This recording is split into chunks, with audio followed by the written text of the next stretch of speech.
こんばんは。おやすみジャパニーズチャンネルのともです。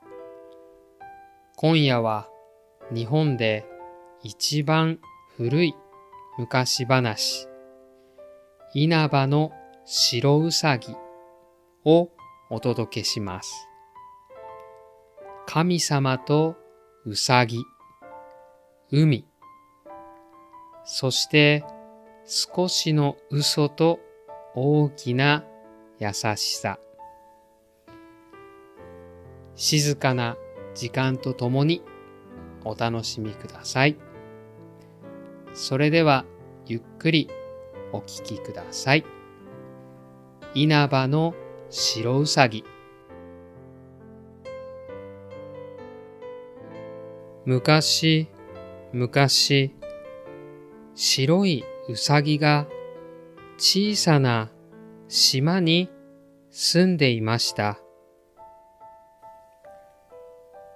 島の名前は沖ノ島。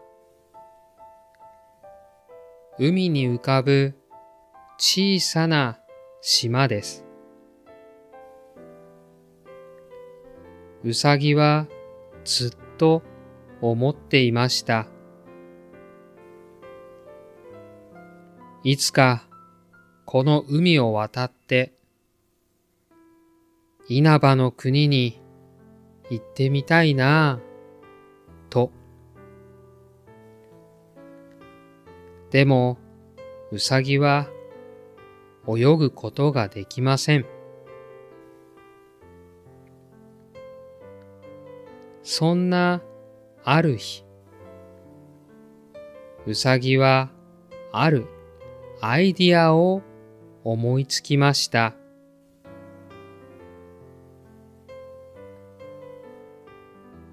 うさぎは海にいたワニたちに言いました。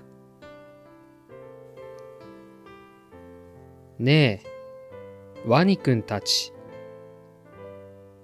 僕たちうさぎと君たちワニ。どっちが多いか比べてみようよ。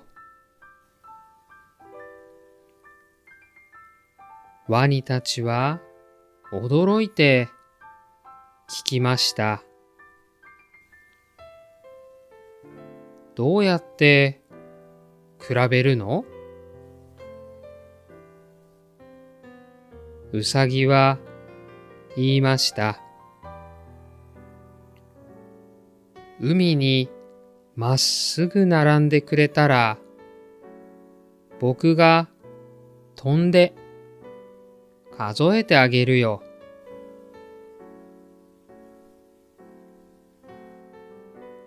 ワニたちは面白そうだと思って海に一列に並びました。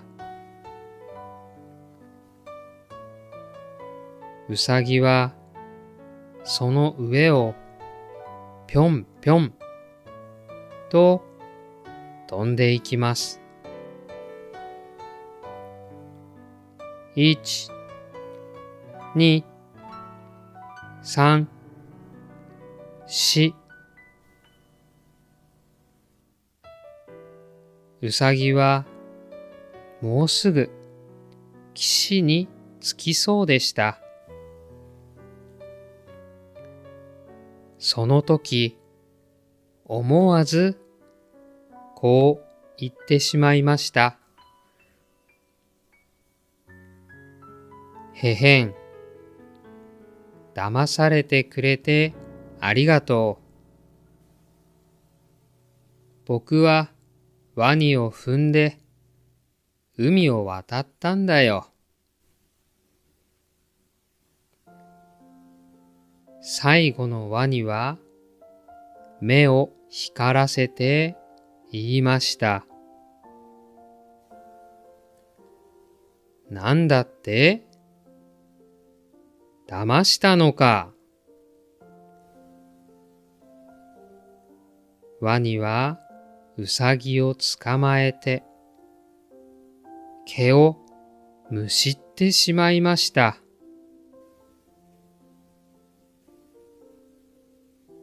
うさぎは浜辺に倒れてしまいました。体がとても痛くて動くこともできません。そこへ何人かの神様たちが通りました。その中の意地悪な神様が言いました。海の水で体を洗って風に当たるといいよ。うさぎは言われた通りにしました。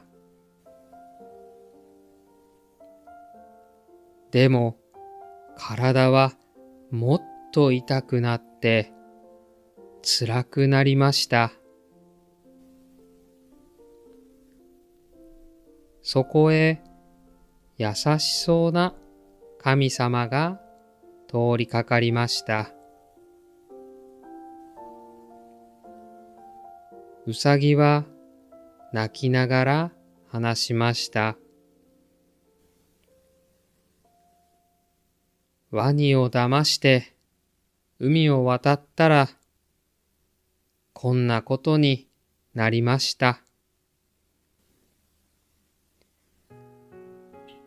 その神様はうなずいて言いました。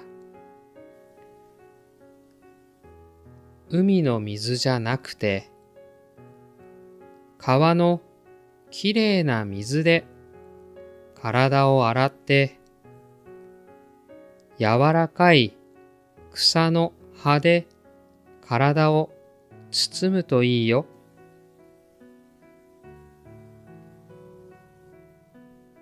うさぎはその通りにしました。すると少しずつ元気になっていきました。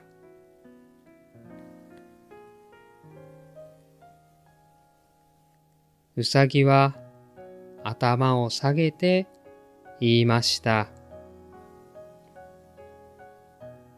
本当にありがとう。あなたのおかげで助かりました。もう二度と騙したりしません。あなたはとても優しい神様でした。きっと素敵な人と結ばれるでしょう。その後、うさぎの言う通り、この神様は美しい女神と出会い、大国主の御事という神様になりました。おしまい。稲葉の白うさぎの物語はいかがでしたか？うさぎは自分の間違いを反省して優しい神様に助けられて元気になりました。ところでこのお話に出てくるワニは今の言葉で言うとサメのことだと言われています。